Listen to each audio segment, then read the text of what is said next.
జీ5 ఉండగా మీ favourite TV shows ని మీరు అస్సలు మిస్ అవ్వలేరు. Complete free. ఈ ఆనంద సమయంలో నా చిన్న మనవరాలతో పాటుగా నా పెద్ద మనవరాలు కూడా కలిస్తే ఎంత బాగుండో అనిపిస్తోంది.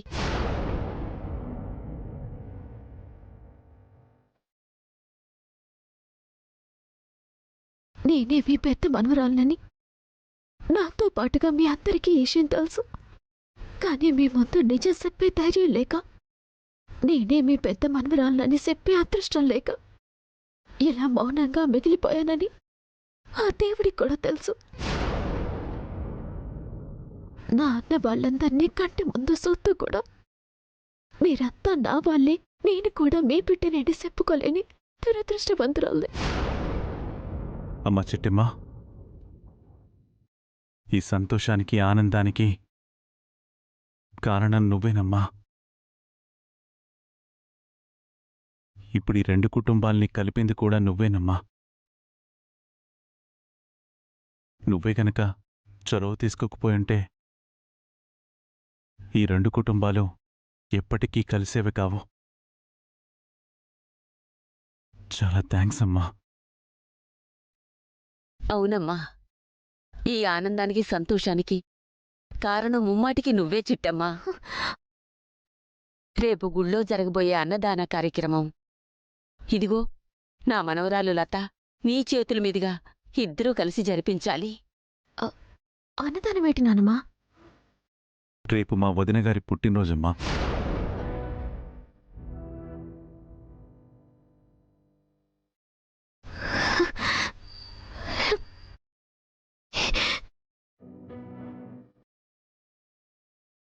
ఆ సందర్భంగా గుళ్ళో అన్నదానం చేస్తానని మొక్కుకున్నా.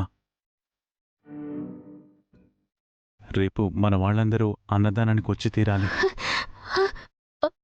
అవుతాను బాబాయ్. లేదంటే నేను ఫీల్ అవుతాను. అయ్యో సార్, మీరు పిలవడం మేము రాకపోవడమా? తప్పకుండా వస్తాం సార్, అది కూడా మా కుటుంబంతో సహా. Thank you Ravichandra. మా చిట్టమ్మ పిలుస్తానమ్మా.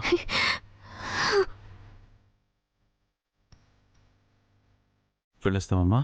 అలాగే బాబాయ్. జాగ్రత్త బావగారు. అలాగే బావగారు. వెళ్ళొస్తాం మానసా. అలాగే అమ్మా. పదమ్మా.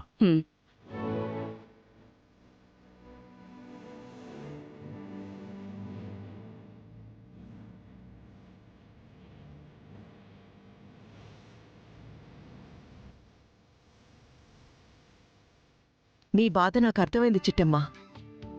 ఆ ఇంటి బిడ్డవైనా కూడా నువ్వు చెప్పుకోలేని దుస్థితిలో ఉన్నావనే కదా ఇంతలా బాధపడుతున్నావు. ఇక నువ్వు ఎవరికోసం నిజం దాచనక్కర్లేదు. నిర్భయంగా నిజం చెప్పే. నువ్వు జమీందారీ కూతురువని చెప్పే. ఓ తాత, నేను చెప్పలేను, చెప్పను కూడా. చిట్టి, చిట్టి, నా మాట విను. నాకు తెలుసమ్మా, నీలంబరి కొడుకు మీద ఒట్టు పెట్టి మాటిచ్చావని, నువ్వు నీ పేరు బయట పెట్టట్లేదని. కాని ఏదో ఒకరోజు ఆ నిజాన్ని నేనే చెప్తాను చిట్టి.